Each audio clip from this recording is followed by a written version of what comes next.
Now I know this might seem strange, but this Power Rangers trailer got me feeling some way. And you know I like that blue. He looks like the Ranger who's very cool.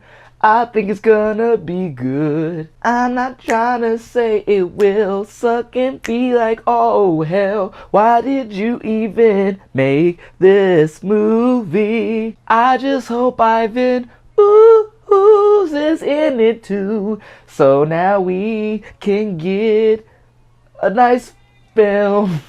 Hey, I'm not a singer. I said I like movies, alright? Let me get... Oh my god. Have you guys ever had this? Like, seriously, have you guys ever had Calypso lemonade? It'll change your life. Let's talk about Power Rangers.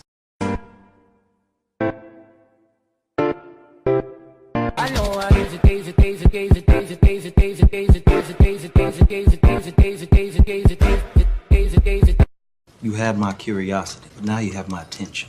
Alright, so New York Comic Con is once again coming, it's once again past, and we had a whole bunch of stuff coming out of it. I might be making videos about all the news that did, but what I really wanted to talk about was the Power Rangers trailer. The day that it dropped, I made this kind of reaction video to that trailer. If you guys want to check it out, I'll link that in the description below, and you guys can watch that if you want. But now I'm going to get more in depth about what I saw and what I liked and what I didn't like in that trailer. So let's get down to it. So to start off, I was a huge fan of Power Rangers growing up. Alright, I used to watch the Mighty Morphin. I watched the season 2 Mighty Morphin when they got the ninjas time, where they were all ninja'd out. I love the White Ranger. My favorite was always the Red Ranger. I don't care about you, Tommy. The Red Ranger was where it's at. I even stuck around for a little bit of the other seasons. I really liked Turbo. I didn't really like Zeo. I did like the ones in space and so on and so forth. I kind of started falling off. I don't know if it was because I was an adult and I was outgrowing it, or if I just didn't really care for the Power Rangers brand after that. But I always remained a fan of the original. And who can forget the one and only all-time classic, the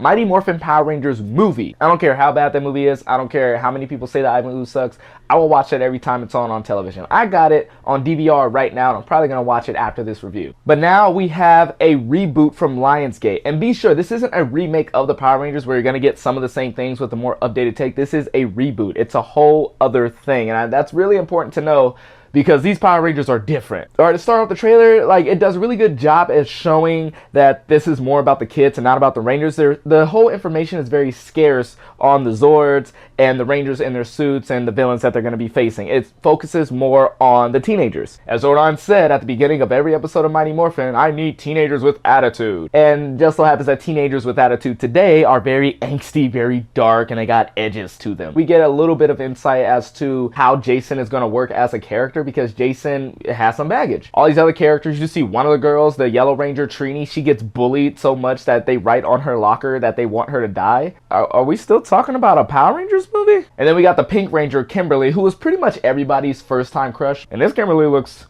pretty good, man. We get a shot of her getting bullied as well. She cuts off her hair and she looks pretty hot with the hair cut off. Some of the most information that we get is from the Blue Ranger. We see more glimpses of him. We see that he's the nerdy guy. He pretty much has a bit of OCD, because the first time we see him, he's fixing his pencils in a certain way, and he gets bullied by, I hope that this bully is Skull, the guy who's like giving him a hard time. And immediately you get the vibe that this is the Breakfast Club mixed a little bit with Chronicle. You definitely get the Chronicle feel, because after in the trailer where they get to this mysterious thing where they find the power coins and some stuff blows up and then they wake up with powers. And this is where it skews a little bit differently than what the TV show did, because in the TV show the kids already knew martial arts and the suits just pretty much enhanced what they already knew.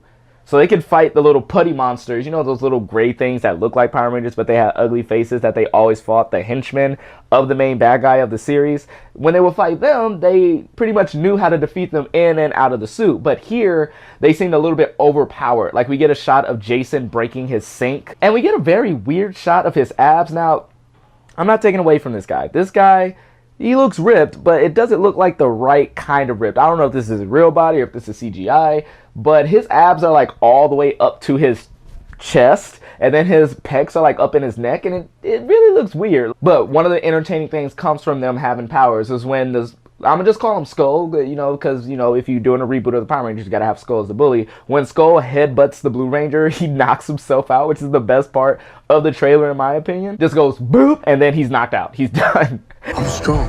How strong? Insanely strong. No. Damn, dude. Like, how do you feel when you wake up? Like, you went to hurt somebody else, but then you end up hurting yourself. Then we get a bunch of shots of different things. Like, we see somebody on top of a train doing karate moves, and you know, and then we see Trini and Kimberly in this one shot. They do this little pose, and then they both kind of like choreograph like a head look. And that was really weird to me because it's like, did you guys practice that, or did you guys like, I don't know what's going on there. But one of the things me and my buddy was talking about was that I like a lot of the changes that they're doing with this. It's a reboot. If Saban is pretty much in charge of this, so if he says it's a go, I'm gonna go along with it. But my buddy was saying that the Power Rangers don't have powers, and that sounds weird now that I say it out loud. The Power Rangers don't have powers. More specifically, the Power Rangers don't have power outside of the suits. So the thing that was bothering us was that we don't want them to just all of a sudden know karate once they get the power. I would like it to be like a Matrix style, like plug-in that Zordon gives them, and then like he downloads martial arts into their head. I think that would be pretty cool. Yeah, but other than that, like we get like a bunch of cool scenes of like, you know, just teenagers testing out their powers, them seeing what they can do, and we don't really get a lot of the conflict between Rita and Zordon. So I really like that they're focusing on the kids first. I'm a big fan of character development, so as long as we get a bunch of that, and as long as there's something that we can do to care about these characters while they're in these big action scenes, I'm fine with that. Yeah, guys, but other than that, Power Rangers is coming back in a big way, and I'm gonna have to say, I really dug this trailer. There was nothing about it that really made me say like, oh, this could be in trouble. Yeah, if they want to keep with the cheesiness that was the 90s series, then I wouldn't fault them for that, but they have to be very careful because the trailer looks as good as the Fantastic Four trailer when I first saw that movie. And, you know, it has some promising actors, has some promising people like Bryan Cranston and Elizabeth Banks playing Rita Repulsa. Yeah, you got those big name stars in order to sell this movie, but they did the same thing with the Fantastic Four. So it looks like Chronicle, Breakfast Club, and Fantastic Four from a trailer perspective. So I hope that the final product is good, because the trailer can always look good, but the movie is a completely different story. So yeah, guys, have you seen the Power Rangers trailer? What did you think of it? Let me know. And thanks again, always, for watching these videos. It's thanks to you guys that I can do what I do, and I have a reason for doing what I do. If you guys want to talk about this a little bit more, or anything else that you think should be rebooted from a 90s TV show, let me know. The cheesier, the better. Sound off in the comments down there. And as always, I'm a dude in his room talking to a camera. Love you, and I'm out.